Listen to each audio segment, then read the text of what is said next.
Hey YouTube, this is Doug with the Rise Ranch here, and today I have a cool little video for you. So I picked up some animals and they're not really common. So the first one is some western banded geckos, babies.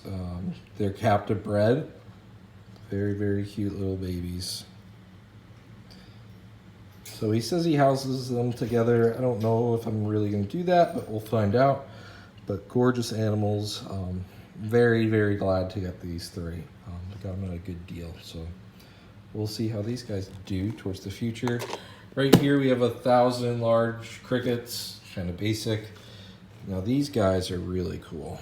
So this is a geoskink. You can see that really cool tail.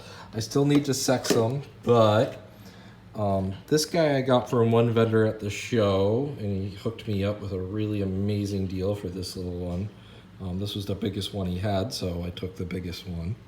Not always will I take the biggest one, but just considering the size of the animals that I have, that I picked up. So this one I worked with from a good friend of mine that we've been talking for a while about getting one, and he had this one that kind of got ostracized from its group. And lucky for me, I have one geoskink right now that's similar size and age, so they're gonna go in a group. But as you can kind of tell, they're very close to the same size, the two of them. So these two will be great to throw together and see how they go.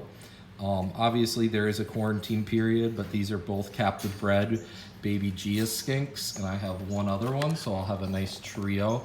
I'm actually gonna sex these guys and see how they go, and we'll see if we get a nice sex. Now, how you sex these guys, it's very difficult. A lot of breeders won't even sex them. They just throw them together and hope that they breed. There's popping, and someone recommended x-rays. I'm not sure if I'm gonna do x-rays right now. I might just try to pop them. Popping is where you kind of avert the genitals very, very carefully.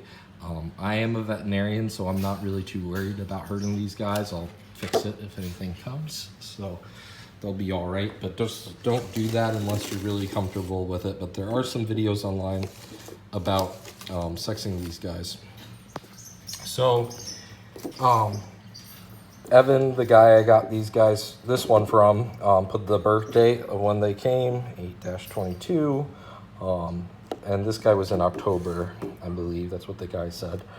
So overall, it's going to be really hard to kind of figure out which Gia is which Gia when all three of them are together, which isn't a big deal. But I am very, very excited to have these guys on board.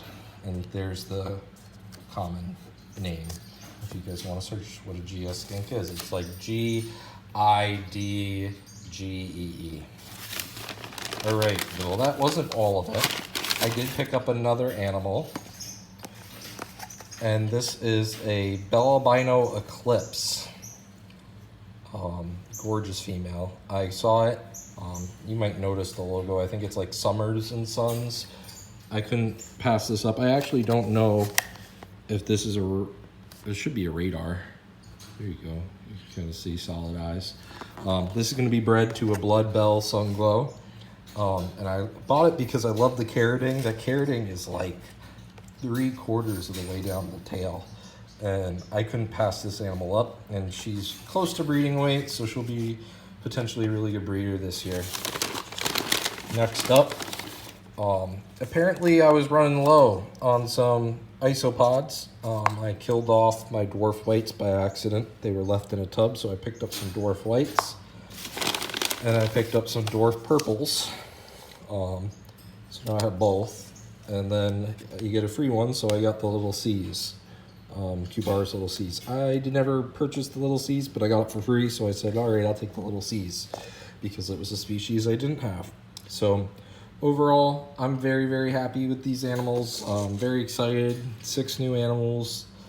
The 3 little ones, western banded geckos. So this is an entirely new species for me. This one that will be quarantined and added to the breeding project. She isn't ovulating yet, which is fabulous. Really happy about that. And then these guys, which they'll become a trio with my other one that's in the other room. So typically I quarantine them.